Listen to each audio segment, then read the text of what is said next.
Second, human beings, due to their natural makeup and circumstances, and as a result of their calamity, are always involved in tussle and contradiction. This matter could be perceived through conscience and can also be seen with the eyes. Therefore, it is the demand of divine grace that for removal of conflicts and differences, He must appoint someone who is perfectly cognizant of the reality and facts, so that people may refer to Him in every age and take His help in their conflicts and problems. And as a result, everyone will obtain their rights, and divine justice shall be established among the people.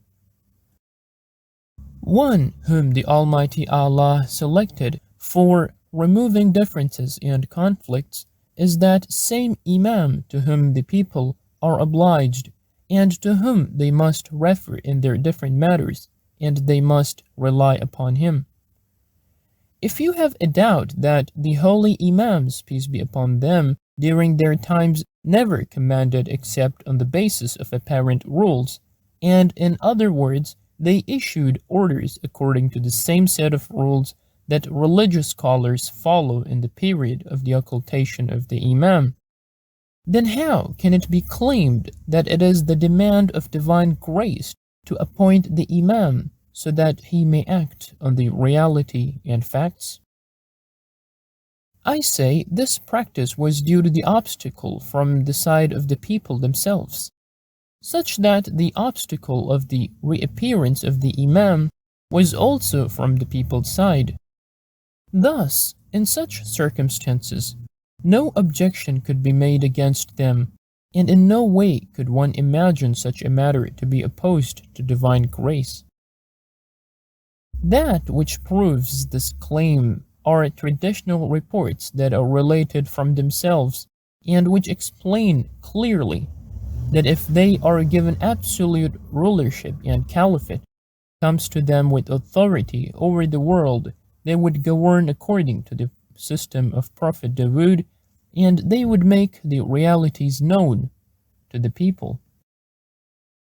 Among the traditions narrated from Imam Ja'far Sadiq, peace be upon him, in Usul al-Kafi is the following: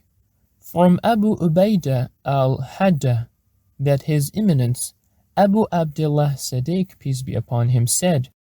O Abu Ubaidah, when the Qaim of the family of Muhammad, peace be upon him, rises,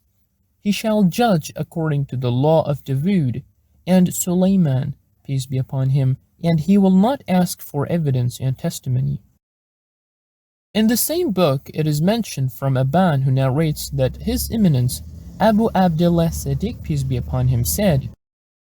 the world shall not end till a man from our progeny reappears, who will judge like the progeny of Dawood, and who will not ask for evidence and testimony. He will restore the rights of every person. Also, the same book mentions from an authentic chain of narrators from Ammar Sabiti that he said, I asked His Eminence Imam Ja'far as-Sadiq, peace be upon him, how will you rule if the kingdom reaches you? He replied, by divine law and judgment of Dawood. Thus, whenever we have a case to solve whose solution we do not have, Ruhul Qudus will inspire it to us. In the same way, it is narrated from Jawid Hamadani from his chain of narrators that when he asked His Eminence Imam Ali ibn al-Hussein, peace be upon him, what shall be the basis of your judgment? He replied, according to the judgment of the progeny of Prophet Dawood, and when we are unable to solve a matter, the Ruhul Qudus will bring it to us. I say, this topic shall be further elaborated in the fourth part of the book under the letter Ha,